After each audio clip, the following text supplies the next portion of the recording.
But now we're going to have Amanda from Yconic, and she is going to give her presentation, which I can't wait to hear as well. So thank you so much. Awesome. Thank you so very much. Everyone can hear me okay. Logan, thank you so much for going first. I think you covered most of my topics. You all will probably see a lot of it similar, and such a great resource with Scholarships Canada that they have to offer there. And so what grade is everyone in right now? If you guys want to drop it in the chat box. And I'm also curious to hear what stresses you or worries you the most about getting started and applying for scholarships. What is your biggest worry right now applying for scholarships? What stresses you right now? You want to drop it into the chat box? Curious to see. I'm sure that they're all similar. There seems to be a lot of grade 12s and some grade 11s. Finding the right ones, writing essays, hate writing essays. I hear you. I'm the same way. Not enough time. Wow. Yes, there's a lot going on, and hopefully together we can overcome this and help you get started. So let me share my screen here quickly.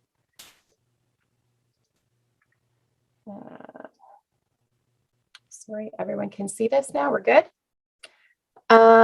So my name is Amanda Barbosa. I work for Yconic, and I actually work for another one of our brands called Student Life Network. I work very closely with our ambassador programs, and thank you so very much for inviting me today to speak on scholarships. And, over the next couple of minutes, we're going to review 3 resources and 12 tips in helping you overcome some of these challenges and win scholarships. The fact is, there are millions of dollars of scholarships that go unclaimed every year. There seems to be a false belief amongst students that scholarships aren't for them. And either you might feel like you're not smart enough or good enough in sports, or you might just be simply lacking putting together that 10-page essay and then physically mailing it off somewhere. But let me assure you that those billions of dollars could be yours. Well, not all of it, but there is money out there for you to work towards your studies and education. So it's really that simple, is applying. And winning scholarships is not about being the smartest or the strongest student out there. And it's just about applying for the right scholarships at the right time. So there are basically two different types of scholarships. There's the automatic consideration and the need to apply. So the automatic consideration, this means that there's no application that's necessary to be considered for the award. These awards are typically given out to students who rank highly in academics.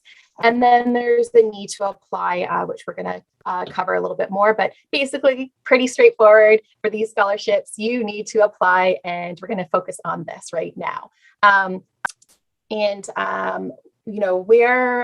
Sorry, a second here. So where are these need to apply scholarships? First, you can look within your program. I also highly recommend looking at, once you're accepted to your school, checking out the student union or student association's website. I actually have a lot of friends that work on different campus student unions, and they actually tell me that they may only have 5 applicants that apply for these scholarships, and they actually can only award, one student that they can only win one scholarship. And they're basically telling me that, they're not getting a lot of applications, and there's just this money that's sitting there. And another place to look at is within the faculty as well. Second is outside organizations. Going beyond your school, looking at your workplace, your parents' workplace, charities that you admire, companies that you shop with. A lot of these places have scholarships they offer themselves. And then scholarship websites. So Scholarships Canada, Student Awards, Scholar Tree, and 99 Scholarships. These websites really have, all the listings up. They can help match you and partner you with scholarships, remind you when the deadlines are approaching. And now some tips on how to win these. The biggest one is, manage your time effectively. And Logan covered this as well, like making this like your part-time job. You need to put the time into it, and, turning this day one turning the one day I'm going to start applying into day one. I've spoken to a lot of our student ambassadors, and that is the biggest tip that they have shared with me, is putting it in their calendar on their phone and having the reminders and blocking out the time as if they were going to their part-time job to dedicate searching for their scholarships and applying for the scholarships. Second is setting some goals. So another big tip that I have is, setting achievable goals, like applying for 2 or 3 smaller scholarships per week, and then focusing on like one major scholarship each month. It'll really help you to get to your overall goal of winning scholarships.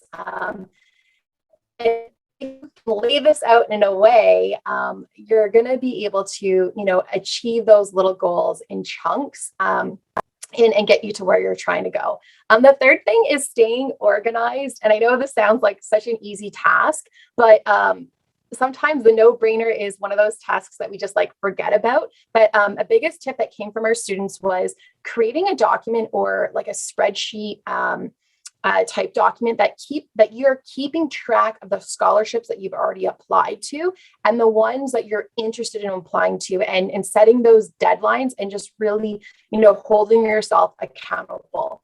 A lot of the websites that we reference to that can match you and remind you about the deadlines that are coming up. This staying organized is going to really help you get to that overall goal and keep you accountable for actually like applying for those scholarships. The fourth tip that that came from our students, like yourselves in grade 12 and in their first year and who have won scholarships, their advice was, keeping copies of your essays and applications on, like a Google Drive or whatever platform that you use. And that'll help you to save some time in the future when you're applying for similar scholarships. And you can simply edit your previous work and tailor it for the scholarship that you're applying for. Fifth, using Grammarly. I know in the moment that, we're so used to texting our friends and we forget, all these important tools, but it can really help, save time for you, and you don't want to be disqualified on a few spelling mistakes. And make sure you, sweat the details. Like, don't skim through the terms and conditions. Writing a good application, is about understanding what the provider is looking for. You want to make sure that you're meeting the requirements. And, it may help if you read the details and then make bullet pointed lists of the requirements. And this way it kind of keeps you on track when you're creating that essay or that application. 7, compliment the host. A lot of organizations want to know why you applied directly to them specifically. So, for example, if you're, let's say, applying for a scholarship that's offered by CIBC, but the essay question was something unrelated to the company, find a way to compliment the company. You don't have to write like 500 words about why the company is better than another, but just simply provide a few comments that compliment that brand. It doesn't hurt. And don't ignore the small scholarships. Every little bit does count, and multiple awards can really start adding up. Even if the scholarship is worth as little as $500, there might be a lot of students that are overlooking those smaller scholarships, and like your odds could be greater. But even winning $500 can really help cover the cost of school supplies and textbooks. And choosing the right references. Good recommendations go a long way. So choose someone that knows you well, can confirm your activities, and boast about your abilities. 10, really, play up your strengths. That applying to scholarships that closely resemble your strengths and accomplishments. The closer your resume resembles what is required, the better your chances of winning. Even though it seems like it's an obvious tip, it is an important one. If you don't know where to start, there's a variety of websites like Yconic and student awards that will help you filter out scholarships based on your qualifications. And stay confident. This is a big task to overcome and achieve. You want to during your interview, there's nothing worse than having your answer clearly organized but presented in a less than ideal manner due to nervousness. So take a deep breath, think about the question and how you want to answer, and just be confident.